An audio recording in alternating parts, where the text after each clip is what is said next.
Namaskaram. Olá, tudo bem? Sejam bem-vindos ao curso online de Introdução ao Ayurveda grátis. Meu nome é Eric Schultz, sou professor de Ayurveda e estarei acompanhando vocês durante todo o aprendizado deste curso maravilhoso de Introdução ao Ayurveda, onde vocês estarão aprendendo essa milenar ciência.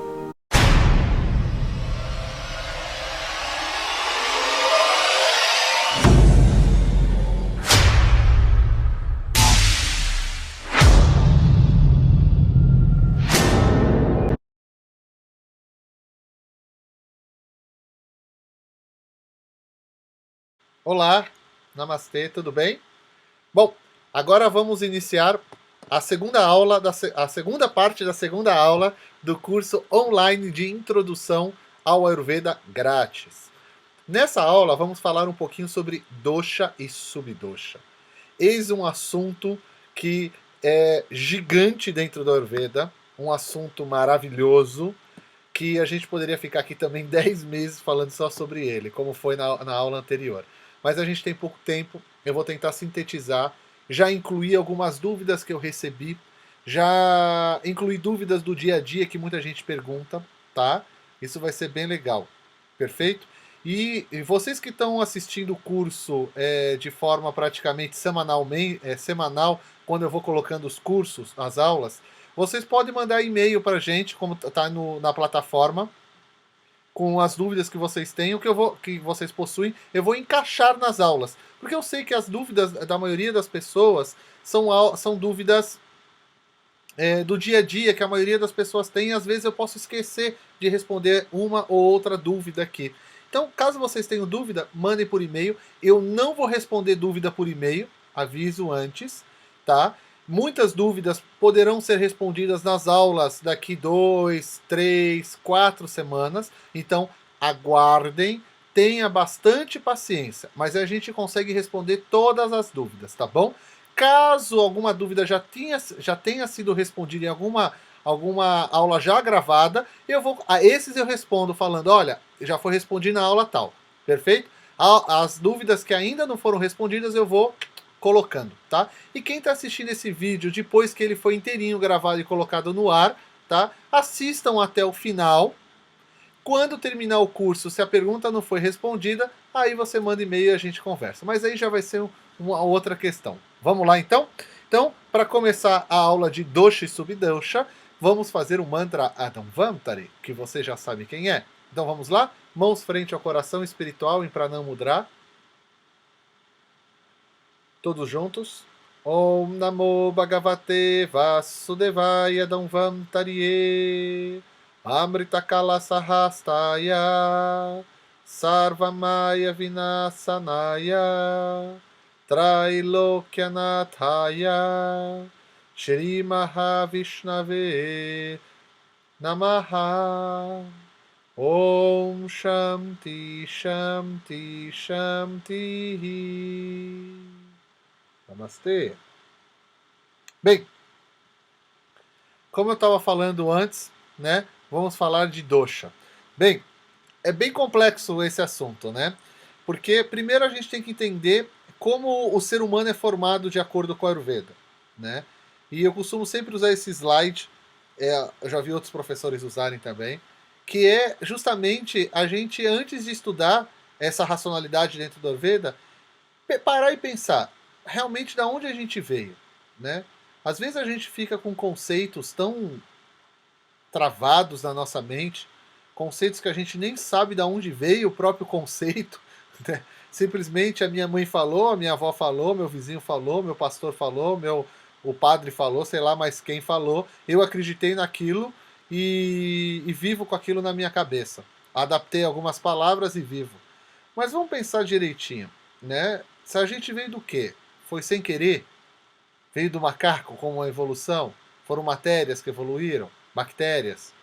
Uma grande explosão, Big Bang, etc. Né? Então, de acordo com a Ayurveda, vamos tentar entender do aspecto védico. Tudo isso se inicia na concepção do óvulo de espermatozoide dos nossos pais. Né? Existe o óvulo da nossa mãe e o espermatozoide do nosso pai. há uma fecundação na hora do ato sexual entre eles, na hora da copulação, há uma união desse óvulo e desse espermatozoide, certo? Nesse momento, a união desses dois corpos durante o ato, né? E veja que eu estou colocando para deixar bem claro, tá? A união de dois corpos, tá? Não é a união de um corpo masculino e um corpo feminino que vai gerar o que eu vou falar a seguir. A união de qualquer de dois corpos geram o mesmo tipo de energia, tá? A única diferença é que vai ter corpos que vão ter óvulos, tem corpos que não possuem óvulos. Perfeito? É bem claro isso. Os textos deixam bem claro isso para nós. Então, a união de dois corpos, no momento que existe a união, no caso do ato sexual, gera-se um vórtice de energia entre aqueles dois seres. Né? Porque aqueles dois seres só vão se unir se realmente há a vontade de ambos em fazer o ato que ali vai se colocar. Aí vocês poderiam perguntar, e se existir três corpos ali? Vai ter três corpos gerando um vórtice de energia, porque foi permitido pelos três ter o ato e ali vai ser gerado. Ponto final, não tem muito o que se discutir disso, é uma coisa muito simples. Né? Porque a gente tem o livre-arbítrio justamente para a gente querer que o corpo vai ter a união do corpo a hora que a gente quiser ali, tá? Então, na hora do ato sexual, nesse caso a gente está falando de concepção, então precisa ter o óvulo e o espermatozoide, até hoje, que a gente saiba, quem sabe no futuro isso possa ser mudado, tá? Na hora da união desses dois corpos, gera-se um vórtice de energia, tá? Por quê? A energia negativa e a energia positiva, elas vão se repelir e vão gerar um vórtice. Ponto. Energia positiva e negativa nada tem a ver com masculino e feminino. Por favor, não façam essa confusão. Tanto eu, que sou cisgênero, homem, cisgênero, tenho a energia positiva e a energia masculina no meu corpo. Perfeito? Qualquer outra pessoa, seja ela de qualquer gênero, sempre vai ter a energia positiva e a energia negativa no meu corpo. E não é porque eu me reconheço como homem que eu tenho mais energia positiva do que negativa, como algumas pessoas colocam. Uma coisa nada tem a ver com outra. Cada ser humano possui positiva, energia positiva e energia negativa de acordo com os seus atos, de acordo com o seu dharma, de acordo com a sua vida. Perfeito? Tá? Então, para deixar bem claro. Então, vamos lá, vamos voltar ao que a gente estava falando anteriormente. A concepção se dá, então, de um óvulo de espermatozoide. Tá? Então, no momento que o corpo ele tá junto, ele vai gerar um vórtice de energia. Esse vórtice de energia vai ser o responsável por, na hora da fecundação, trazer aquele Atma, que é um pedaço do Purusha, que é o eterno, o indissolúvel, né? A energia cósmica. Então, uma parte dessa energia, ela vai entrar dentro de cada um de nós. Isso é chamado de Atma. Isso é a fagulha perfeita, né? É o que chamam em algumas tradições de Deus dentro de nós, né? Da chama do divino dentro de nós. O jeito, a forma, o nome, como vocês queiram chamar, não importa para nós. Perfeito? Tá. Então, quando se forma isso daqui que a gente está falando, na hora da fecundação. Isso é o que nós chamamos, o que está escrito aí no slide para vocês, de Purusha, que é a pura existência. Então, Purusha, que representa dentro de nós, através da palavra chamada Atma,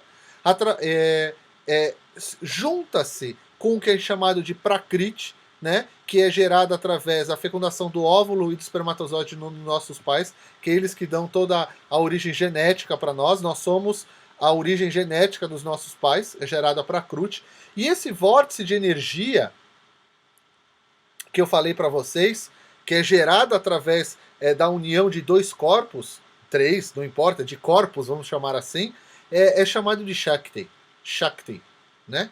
que é a união desses dois corpos, ele gera uma energia física, esqueça a energia espiritual, a gente está falando de energia mesmo, é aquele bem-estar mesmo, que quem já fez a atividade sexual já teve, né, e sabe exatamente do que eu estou falando, tá? E isso vai gerar esse vórtice de energia e vai abrir a possibilidade desse Purusha, né, se transformar em Atma e assim se fundir a nossa Prakriti, e é isso que nos dá vida, né? E isso não tem cor, isso não tem gênero, isso não tem nada, né? Isso simplesmente é a pura essência do divino. Isso simplesmente é aquilo chamado de Atma. É curioso porque, de acordo com a Ayurveda, no momento que há essa, essa união e começa a ser gerada o que a gente chama de Prakriti, nossa, que é o que a gente chama de dosha original, que eu vou explicar isso mais para frente, automaticamente começa a ser gerado também na nossa mente o que é chamado de intelecto, né, que é o nosso discernimento, porque a partir do momento que começa a ser construído, transformado aquele ser dentro no caso do ventre, né, começa a ser, aquele ser começa a ter experiências, e essas experiências que vão discernindo, que vão gerando, né, o intelecto, junto com quem está criando já ali, com quem está gerando, né? Esse intelecto é dividido em duas partes, não é aula sobre a mente, eu vou falar disso mais para frente, que é o que a gente chama de mente consciente e mente inconsciente, né? Dentro da cultura védica tem outros nomes, que eu vou falar depois sobre isso, eu só coloquei aí para constar, não vou falar muito sobre isso agora, tá? Ao mesmo tempo, começa a ser gerado o que a gente chama de ahamkara, que é chamado ego. Esse ego nada tem a ver, pelo amor de Deus, com o que a gente chama de a pessoa egóica e tudo mais. Isso está ligado diretamente ao nosso ser individual, nosso indivíduo, a nossa personalidade. Quem nós somos por personalidade, quem nós somos por quem nós somos, né? Eu, Eric, sou um ser hoje que sou o resultado de todas as experiências da minha vida. Esse é meu arrancara. E todos vocês vão ser iguais, né? Então, a Ahankara é o resultado de toda essa personalidade, essa individualidade, essas experiências que a gente vai tendo na nossa vida. A partir desse momento, a gente começa a gerar energias no nosso corpo. Energias de movimento, energias de transformação, energias de sutileza, né, energias chamado de inércia. E aí começa a ser geradas energias que são chamadas de sattva, rajas e tamas na nossa mente, no nosso intelecto, nas nossas emoções e no nosso corpo. Automaticamente, por favor, aqui na imagem vocês estão vendo um quadro como se fosse de cima para baixo, de baixo para cima. Tudo isso que eu estou falando para vocês é como se fosse uma linha horizontal. Eu até hoje, isso daqui é tirado do livro do Dr. Vasant Lad, um grande professor que teve no nosso instituto alguns anos atrás, aqui em São Paulo. Ele é um amor de pessoa e um grande professor. Para mim, um dos principais clínicos gerais que eu já tive aula. Mas enfim, a aula não é sobre isso. Mas eu peguei do livro dele isso e fiz alguns frufrus em cima disso, né? Mas eu nunca encontrei essa mesma explicação como deveria ser, que deveria ser uma explicação horizontal, né? Isso às vezes confunde, porque às vezes a gente vai ver ali os elementos da natureza, que eu vou falar agora, e as pessoas confundem, né, achando que o elemento por estar embaixo pode ser menos importante do que está lá em cima. Não, tudo isso é importante e tudo isso é gerado automaticamente na hora da fecundação, tá? E durante toda a gestação vai sendo gerada, né? Isso tudo é para gerar Prakriti, para gerar o nosso estado único, né? O nosso estado original, realmente, tá? Então, o que são ali que vocês estão vendo lá embaixo, né? Que tem as 5 faculdades dos sentidos, as faculdades de ação, as faculdades da cognição e da ação da mente, os 5 elementos, né? Que correspondem automaticamente ao som, ao tato, à visão, ao paladar, ao olfato, né? E por que os indianos começaram a classificar tudo de acordo com os nomes da natureza? Na verdade, era a forma que eles acharam de classificar naquele momento, naquela época. Porque o que eles estão classificando ali são as funções da natureza e a correlação que aquelas funções da natureza possuem com o ser humano. Então imagina da seguinte forma. Olha aqui como eu vou falar para vocês agora. Vou até colocar em tela inteira para vocês entenderem o que eu estou falando nesse momento, tá? Quando os indianos começaram, né, eu vou falar indianos porque o Ayurveda começou a ser desenvolvido no povo chamado, que hoje é chamado de Índia, dos indianos. Né? Lembrando historicamente, quando o Ayurveda foi sistematizado, esse povo não era chamado de Índia, né, nem indiano, eles eram chamados de Bharata, né? Mas isso não vem ao caso. Quando eles começaram a estudar os Vedas, principalmente o Atharva Veda, eles encontraram dentro do Atharva Veda, que eu já expliquei para vocês isso em aulas anteriores, uma explicação detalhada de como funcionava a natureza. Né? Só que, quando eles tiveram que começar a fazer um recorte para o ser humano. O que é fazer um recorte?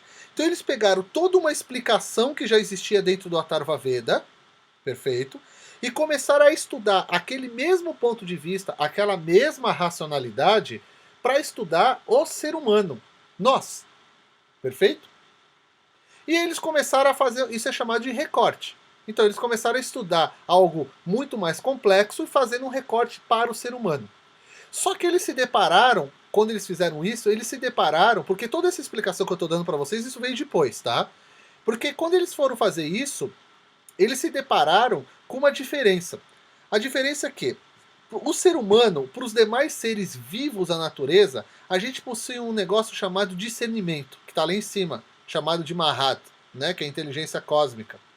Perfeito? Quando, a partir do momento que existe isso no ser humano, o ser humano se divide, as funções do ser humano se dividem em dois grupos de funções. O que eles chamam, o primeiro grupo, agora eu vou voltar para o slide, tá? O que eles chamam de primeiro grupo de Panchamahabhuta,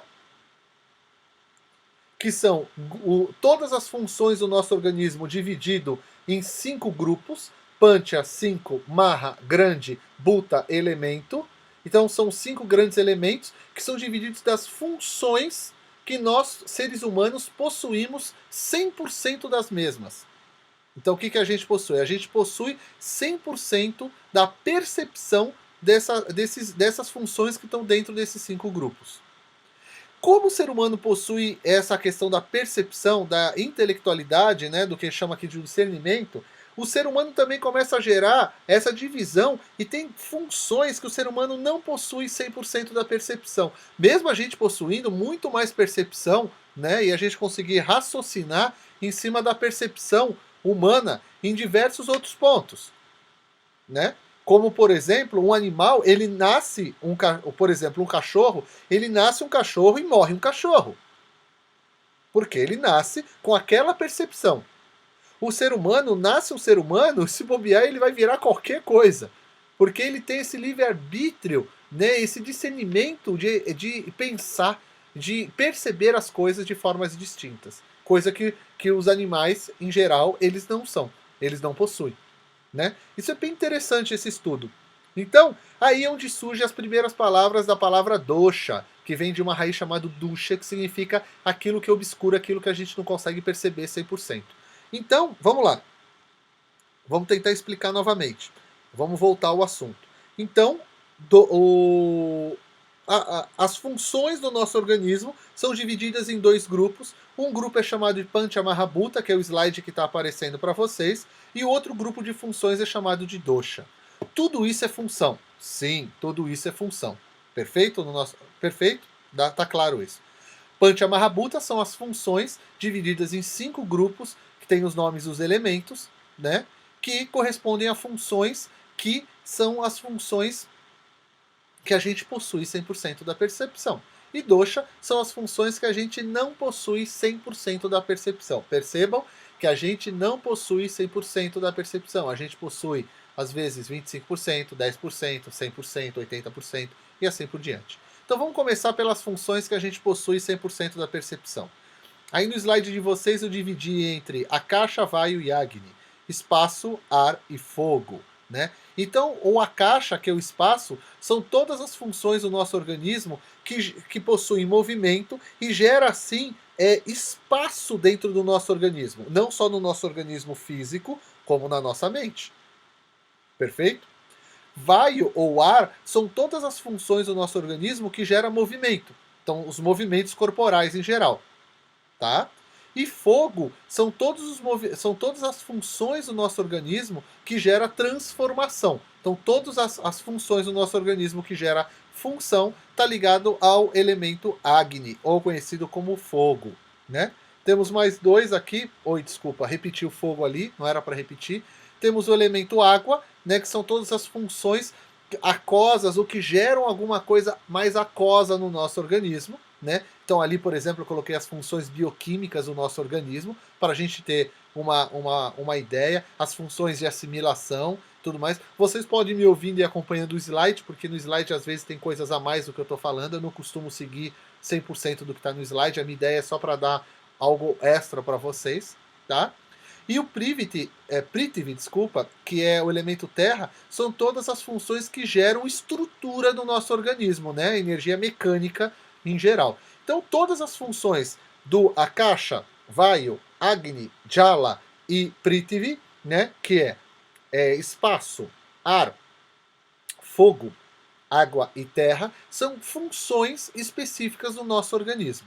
Perfeito? Dessas funções, como vocês estão vendo no slide agora, a junção dessas funções geram outras funções que começa a ficar mais complexo para nossa intelectualidade, para nosso discernimento, para nossa percepção, ter uma percepção completa dessas funções.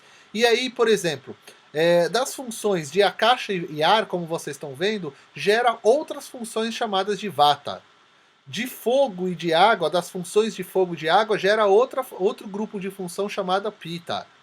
E das funções de água e de terra, gera outro grupo de função chamado Kapha. Então, muita gente me pergunta, Eric, tem tradução essa palavra Pitta, Kapha, Vata, ou Vata, Kapha, Pitta, não tem uma ordem específica. Normalmente a gente diz sempre do mais sutil para o mais denso. Então seria Vata, Pitta, Kapha. Tem tradução? Não. Tá? Tem gente que adora ficar traduzindo os doshas, mas dosha não tem tradução. E por que a gente estuda muito mais dosha do que Panchamahabhuta? Isso, na verdade, isso não existe. A gente estuda tanto quanto Panchamahabhuta e dosha. Eles estão intrínsecos nesse estudo. Tá? A diferença é que quando a gente estuda Panchamahabhuta, é mais fácil a gente entender o Panchamahabhuta, porque são percepções que a gente está sentindo no nosso corpo, que a gente está vendo, que a gente está percebendo. As funções de dosha a gente acaba tendo que estudar muito mais, porque são funções que a gente não percebe, não tem 100% dessa percepção. Então a gente sempre vai estudar com exemplo, estudar com caso. Por isso que é aí que eu falo, que aí no terceiro vídeo o terceiro vídeo da primeira parte, não sei se vocês lembram, a terceira parte da primeira aula, que eu falo, por isso que um curso profissional tem que ter estágio, tem que ter discussão de caso, uma série de coisas, porque é aí onde a gente entende melhor os doshas, tá? Então aí, de forma resumida, eu coloco, né, ali o kapha, tá ligado a todas as funções estruturais, função de nutrição, de absorção, de lubrificar o corpo, e tem a função emocional do afeto. Já as funções do dosha pitta tá ligado diretamente à digestão, né, mental, da pele, celular, da visão, da transformação geral do nosso organismo. Tá ligado a todas as cores que a gente vê, cor do corpo, cor de cabelo, cor de pele, etc. Ao brilho, aquele que te dá o viço, o brilho na pele, o brilho nos olhos, o brilho no cabelo, né? E emocionalmente aquele que nos dá coragem, aquele que nos dá a inteligência. E do que vem do elemento ar e do elemento akasha, né? Que seriam as funções do elemento akasha e do ar, juntando isso, geram as funções de vata, que são todas as funções de movimento do corpo e da mente. Por exemplo, como a fala, a comunicação, a respiração, a criatividade, né? E o fluxo de pensamento. Então a gente já começa a entender um pouco melhor o que são dosha. Né? Então, para a gente entender um pouquinho mais o que é dosha, esses próximos 3 slides são slides que a gente vai repetir algumas vezes na aula. Os indianos classificaram Vata, Pitta e Kapha com atributos. Então, quando a gente vai estudar Ayurveda, essa forma, né, isso é uma pergunta que vão me fazer, tá? E eu já vou responder agora. Essa forma que tem de diagnosticar dosha através de tabelinha, através de questionário, isso não existe no Ayurveda. Não adianta vir falar para mim que, eu peguei num livro, fulano, isso não existe. O Ayurveda é um sistema. E o que significa um sistema? Os Vaidyas antigos, os grandes instrutores de Ayurveda, mestres de Ayurveda, estruturaram, codificaram, né, um sistema, por isso que é chamado de sistema. Dentro desse sistema, você precisa passar por um estudo, por isso que chama sistema, é um estudo sistemático. Ele vai ter toda uma metodologia de você aprender isso. E dentro desse aprendizado, você aprende a diagnosticar. Dentro do diagnóstico, você faz isso através do quê? Dos atributos que cada dosha tem. Então você vai ver por esses atributos como está funcionando o corpo, a mente daquela pessoa, se aquele corpo, aquela mente está de acordo com a idade, com a época do ano, onde a pessoa vive. Nada por se a pessoa é alta, se a pessoa é baixa, se a pessoa é isso, se a pessoa é aquilo. Isso tudo é baboseira, tá? Isso tudo tem algumas coisas que a gente acaba tendo como parâmetro no Ayurveda, tá? Mas é um parâmetro. Porque dependendo do local do planeta, do local onde a gente vive, isso muda totalmente, sabe? Uma coisa que eu tô vendo muito acontecer em livros, em artigos, eu não vou colocar que as pessoas percebem, porque eu acho que é muito forte se as pessoas fazem isso de propósito. Mas sem perceber, as pessoas estão escrevendo e estão gerando preconceitos, sabe, gigantesco, de classe, de gênero, de raça, sabe? Então, por exemplo, colocar num livro que todo pita sempre vai ter o olho claro e não explicar essa situação, sabe? É você chegar e falar, por exemplo, que dentro do continente africano, na a parte que vive as raças negras do continente africano, não existe pita. Você está gerando preconceito em cima disso. Sendo que, lógico que existe pita lá. Porque quando o texto diz que a pessoa pita vai ter o olho mais claro, a gente não está dizendo que o olho claro vai ser azul ou verde. Muito pelo contrário, dentro da estrutura racial que ele vive, que ele foi desenvolvido a vida dele, dentro da família, que é melhor ainda, que é o que a gente tem que estudar, você vai ter nuances de clareza e de escuro, e essa clareza, escuro ou claro, a gente não está falando de preto e branco, a gente está falando de nuances de cor, né? Isso que vai determinar se a pessoa tem um olho mais pita, mais vata ou mais capa. Não se o olho é verde, se é azul, se é preto ou se é marrom, pelo amor de Deus, né? Isso é quase beirar, desculpa, mas é a burrice, pelo amor de Deus, tá? Então, os atributos de Vata, como a gente reconhece o Vata? A gente reconhece pelo atributo. Né? E aí eu peguei tudo isso do Ashtanga Hridaya, tá? Então aí tem os atributos de Vata, que é seco, leve, frio, áspero, sutil, móvel ou agitado. Né? Porque o Pitta também vai ser móvel, só que vai ser móvel com controle. Né? Então, seco, leve, frio e áspero. Né? O que a gente chama de Ruksha Lago Shita Kara Shukshmachala. Né? Que é seco, leve, frio, áspero e sutil. Né? Então é esse tipo de atributo que a gente tem que reconhecer no corpo e na mente daquela pessoa. Né? E não ficar procurando essas questões estruturais. Esquecem isso, pelo amor de Deus. Questão estrutural a gente estuda quando a gente vai diagnosticar dato. Né? E é um outro tipo de diagnóstico totalmente diferente. Perfeito? Tá? Por favor, não cometa esse erro. A gente tem aqui os atributos de Pitta, né, que é um pouco oleoso, que ele é penetrante, quente, leve, odor desagradável, móvel, mas não agitado, como eu falei anteriormente, e líquido. Shashneha, Tikshna, Ushna, Lagu, Vishrama, Shara, Drava, né, que são todos os atributos de Pitta, maravilhosos, aí também, junto com o Vata, que também são maravilhosos. Os atributos maravilhosos de Kapha são oleoso, né, frio. Eu colocaria oleoso, se vocês quiserem, vocês que estão anotando, eu prefiro a palavra untuoso para classificar o que é chamado de Snigdha Kapha. Por quê? O Snigdha, você pega, ó, o Snigdha Pitta, em alguns livros, em vez de colocar Sasneha, se coloca como Snigdha. Só que a diferença, porque Pitta é quente, é Ushna também. Né? Então ele vai ter um outro tipo de oleosidade. O Kapha vai ser uma oleosidade, como ele é frio, vai ser uma oleosidade mais untuosa. Isso, na hora de um diagnóstico, na hora de você escolher um alimento, uma planta, qualquer coisa que você vai usar dentro de um tratamento, isso faz uma grande diferença.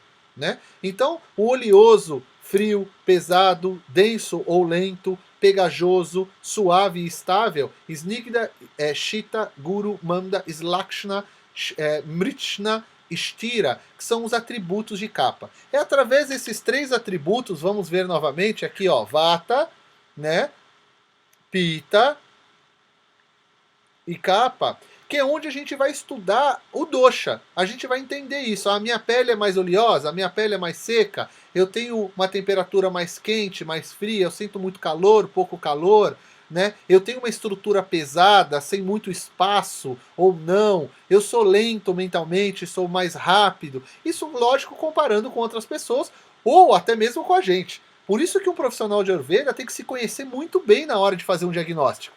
Porque ele tem que se autoconhecer, porque ele acaba sendo o ponto que ele vai analisar aquela outra pessoa. Ele vai ser o ponto de...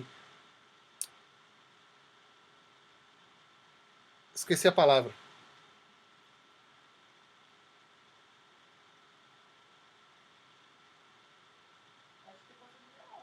Não.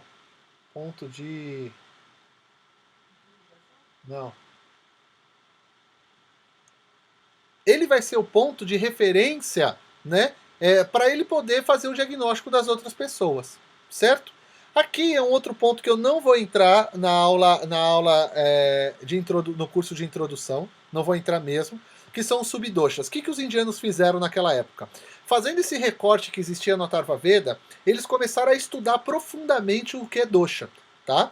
E ao estudar o que é dosha, eles começaram a classificar as funções em grupos. Isso foi chamado popularmente, né, de subdosha, né? Que tem até outros nomes em sânscrito que não vem ao caso aqui. Então eles foram lá e classificaram cinco grupos de funções de Vata, cinco grupos de funções de Pitta, 5 grupos de funções de Kapha, que talvez eu fale um pouquinho mais para vocês mais na frente, mas para um curso introdutório é muito assunto, tá? Mas para um curso de formação, por exemplo, isso daqui é a base, tá? Só para vocês terem uma ideia, quando eu vou dar aula disso, os alunos nossos estão assistindo, é em cima dos subdoshas que a gente faz o diagnóstico, que a gente vai fazer os tratamentos, que a gente vai fazer toda a análise de como tratar, como está sendo a melhora do tratamento, a piora, etc, etc.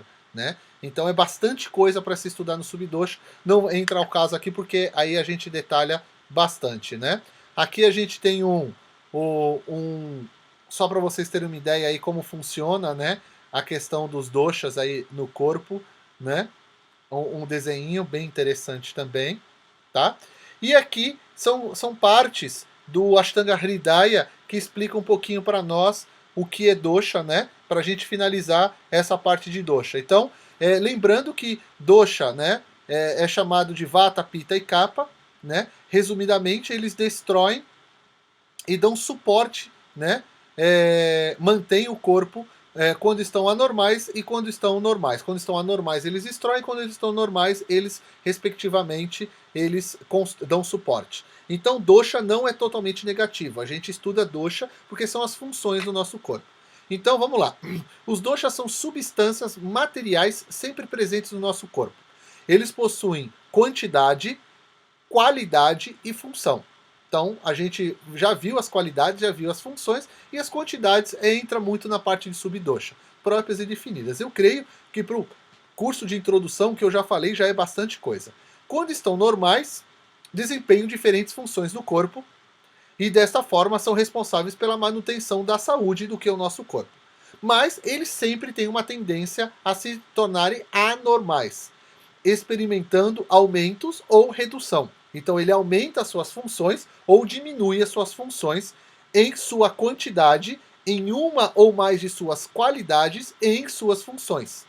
Quando se tornam anormais, eles desequilibram os sítios, os locais onde tem as funções dos próprios doshas e também os locais dos tecidos. Por causa desta tendência ao desequilíbrio, eles são denominados doshas, ou fatores que provocam doenças ou patogênicos. Né? Então, dosha é algo que a gente vai estudar muito no Ayurveda, né? E eu espero que vocês tenham tido pelo menos uma ideia geral do que é dosha. A gente vai falar muito sobre dosha ainda no curso, tá? Porque dosha vai acabar, tá intrínseco em vários outros assuntos, tá? Não é só nesse assunto aqui que a gente vai falar, vai ter sobre esse assunto, tá? Por favor, lembro novamente, assistam todas as aulas, pelo menos uma, duas, até se for possível 3 vezes. E eu peço, para quem está assistindo a aula, o curso regularmente, né, semanalmente agora, desde que começou o curso em setembro, bonitinho, mande as dúvidas para a gente no cursos@naradevaead.com.br, que eu vou responder as perguntas nos vídeos, ok? Não vou responder e-mail, tá? Deixando bem claro isso. As perguntas são bem importantes, porque eu vou encaixando durante as aulas e tudo mais. Quem está assistindo essa aula depois que acabou todo o decorrer dos cursos, das aulas que a gente está colocando semanalmente, tá? Assistam o curso até o final. Se a sua dúvida não for respondida, mande um e-mail para nós, que a gente vai fazer o possível para responder. Perfeito?